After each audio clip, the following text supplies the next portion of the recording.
Una marca dentro de las que tenía General Motors en su paquete de marcas bajo su paraguas fue Pontiac, que lamentablemente ha desaparecido. Pero Pontiac nos ha dejado algunos autos históricos pero muy interesantes, como fueron los GTO o los GTO.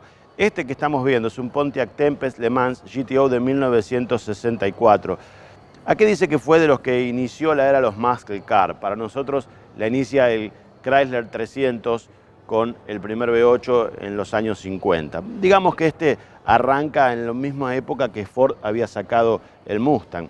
Tenía para ello un V8 de 325 caballos con otros 389 pulgadas cúbicas. Potencia accesible porque el auto costaba $2.852 en el año 64, así que no era caro llegar a esa potencia para el consumidor americano. Si nos vamos hacia la izquierda, está puesto aquí un Pontiac GTO de 1967 con 335 caballos y un valor inferior a $3.000. El auto ya tenía algunos cambios, como la trompa con los faros superpuestos dobles, como nosotros supimos ver en nuestros Ambassador más modernos, y realmente era un deportivo muy interesante. Fueron de esta línea fabricados 81.722 unidades con caja automática y caja manual. Pero si vamos a lo que es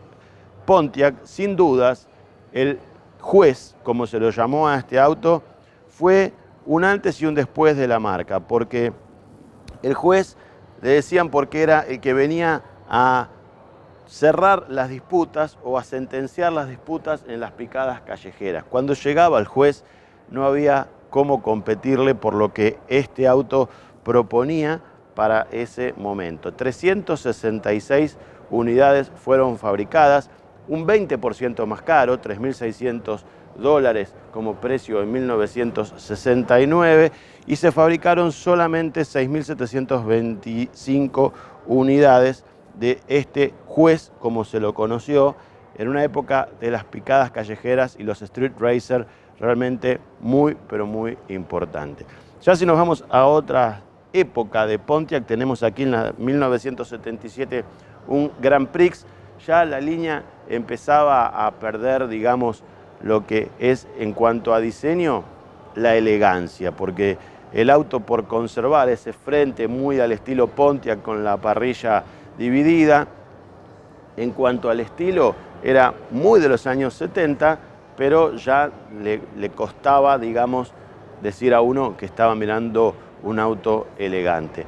Vuelve a tener importancia la marca Pontiac con los Trans Am, que no es otra cosa que un rediseño del Camaro, es decir, la marca empieza a compartir las mismas unidades, cambiándole algunas cosas. Lo que era un Camaro Z28 para Pontiac fue el Trans Am, muy conocido en esta unidad con kit el auto fantástico, que lo dio la popularidad que se necesitaba. Este Trans Am tiene el techo practicable T-top, que se puede sacar gran parte del techo de cada lado, haciendo la sensación de que uno está manejando un convertible sin llegar a tener que decir que el auto es un convertible. Era una linda sensación que se hacía con los techos T-top en aquel momento.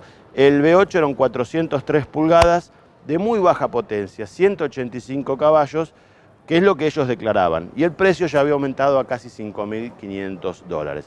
Otro que tenemos aquí es un Firebird Trans Am de 1999, también con el capot con la toma Ram Air, y fundamentalmente un auto que también estaba, digamos, como gemelo dentro de lo que era la línea Chevrolet Corvette. Pontiac luego fue perdiendo importancia en el mercado americano, y cuando vino la crisis de General Motors tuvieron que deshacerse de varias marcas como Hammer, como Pontiac, como Oldsmobile, como Saturn, y entonces ha desaparecido. Pero ¿por qué no pensar que en algún momento una marca que tuvo una historia tan importante podría relanzarse? Si a General Motors le va bien, ¿por qué no pensar en un regreso de Pontiac con sus deportivos, aunque sea con su Trans Am o con sus legendarios GTO?